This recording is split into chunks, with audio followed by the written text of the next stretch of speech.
So I got the mobile tea set out and I am in my kitchen. I wanted to sit with Lego CJ. Good morning. Ohayou gozaimasu. Today is a wonderful day. And you know what? I learned a lot this morning. My morning walk. And we're going to talk about it, right? So, good morning. I have my mobile tea set out, like I said. I got your cup and your friend and our friend. And let's see. Today's tea is genmai, which is a roasted brown rice. Let's take a sip. Kanpai. Start off with that. Yeah. It's cooled down. I kind of brewed it early, but still good. Yeah. Okay, so I was walking and talking with God, and I was like, I don't know what I'm gonna talk about today because I've kind of gone over all the power principles and everything. But I want to stay in the moment. I want to keep that focus, being in the moment. So, with that being said, to do that, I was listening to Wabi Sabi today. I usually have Ikigai going, and I do my devotion, listen to Earl Nightingale, and then Ikigai. But today I was kind of directed into another field. I didn't even listen to Earl Nightingale this morning. I went straight to Wabi Sabi. Out of the ordinary. And the things that I was getting from it was just like, wow, I didn't think about that. So this is what we're going to talk about today. Emotional control. Ready? Let's do this. So, first off, I listened to this whole thing and then Proverbs came up. So I want to go to Proverbs first. Proverbs 15:1 says, soft words can turn away wrath. And I was listening to Beth Kempton, which is the author of Wabi Sabi.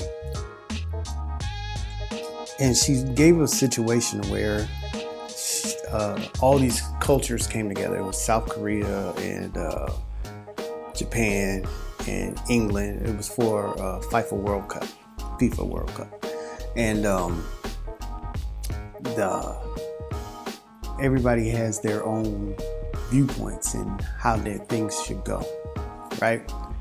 And they were talking and it was getting heated because the cultural differences. And okay, if you come into my house, you can't do this, and it was escalating. And she said, because of the interpreters, a gentle way saved the day. Well, that's the way. Well, a gentle way won the day, and because they had understanding where they were coming from, and they could translate, they communicated. So, when we control our emotions, we put ourselves in a better position to be able to steer the conversation and the energy. We have that at our control. If we have that under our control, then we're sitting up here while everybody's reacting to the things that we say. We are in the position of responding.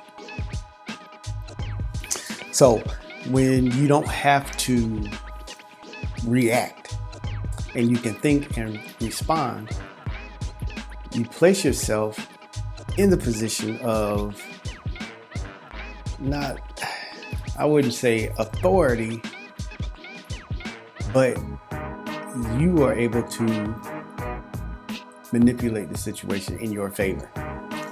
And I don't mean that in a negative way. But just think about this. How often do you just be like, just do what I tell you, and then everything will be fine? But it doesn't work that way. Even if you're right and you come off that way, you're in that aggressive tone, and what happens is people put their walls up, and as soon as they put their walls up, they don't, even if they're wrong, even if they know they're wrong because of pride, guess what? You still got to fight. You're right, they're wrong. They still put up this guard because, I don't need you to tell me that I'm wrong. I see that I'm wrong. And depending on the level of maturity, you might have somebody who just says, nope, I don't care if I'm wrong, but you're not going to tell me. You can't tell me nothing. And some people take that road, even if it's the road straight to hell. You can't tell me. And when it could have been avoided, when we take that aggressive tone, that forceful, aggressive tone, a lot of times it damages relationship and it damages our credibility of them coming to us, okay?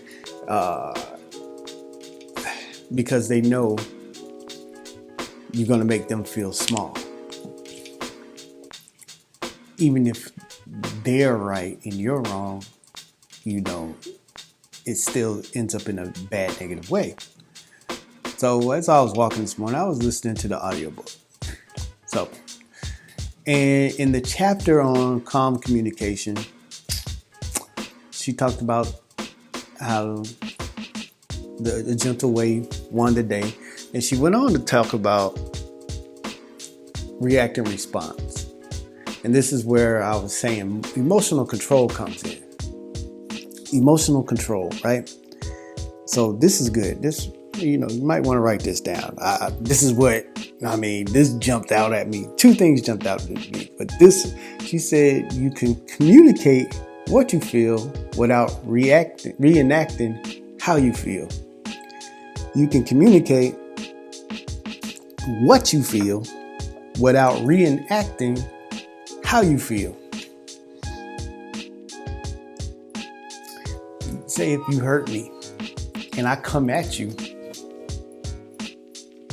blazing, I'm 38 hot. If I'm coming at you like, oh man, you just insulted my mom, then we gonna fight. Even if you're wrong and you're wrong, we probably won't have a very productive conversation. And like I said, if I can control emotions, I can say, hey man, you overstepped this bound. I can control the situation and it will work in my favor. You can let somebody know that you got a lot going on. People are just asking you to do things and piling stuff up on you, piling. I need you to do this. I need this done. I need this done yesterday. And you are like this close to exploding. There's a way to say, I hear you. I got it. But let me take care of these other 20 things that you had me doing first. Okay? Excuse me. It might be in a way that they don't know. They're just trying to get what they want to say off of them. And they're trying to let you know. So instead of, saying, well, I'm about to kick your butt, or I quit. And, you've put in so much time and effort of being in that position. And because of one person telling you what they need to get off their chest, you throw the whole thing away. Or, you've been married for so long and you just say, you know what? I've had enough. I'm walking out. Because they didn't wash the dishes. There's a way to do that. You can communicate what you feel without having to reenact and go through. That does damage to you too, how you feel. So emotional control is this. Now, this is something else that she said that really jumped out. We have a choice. We can choose to react in a way that escalates the negativity and energy and aggression, or we can choose to respond calmly in a way that brings more considered discussion or even closure to the situation or to the conversation. So out of that, I'm not saying go with whatever, if somebody says, I want you to do this, and you just say, okay. Or, go against your beliefs, you don't eat pork, and they're like, well, you need to do this because you this and that and this. And you just say, okay. I'm not saying just lay down or just, just understand the other point of view and have a conversation. Make an effort to understand it. And when you make that effort to understand the other person and calmly hash it out, not, fight or debate, but to have a conversation, communication can take place. And then in that communication, even though you might have a difference in opinion, because you can communicate, you can come to an understanding. And that understanding of each other, which is Wabi Sabi, that understanding of each other can bring you to a moment where you connect. And that is Ichigo Ichie, the once in a lifetime encounter where you connect to somebody on a level that brings about understanding. So in that sense, a gentle way can win the day. And I just think it's just probably going to be with me all day. Soft words can turn away wrath. And that's Proverbs 15:1. So it's been an Ichigo Ichie, as always, with you. I have to get up because the camera is way over there, but I love you very much. And you guys have an awesome day today. Kanpai.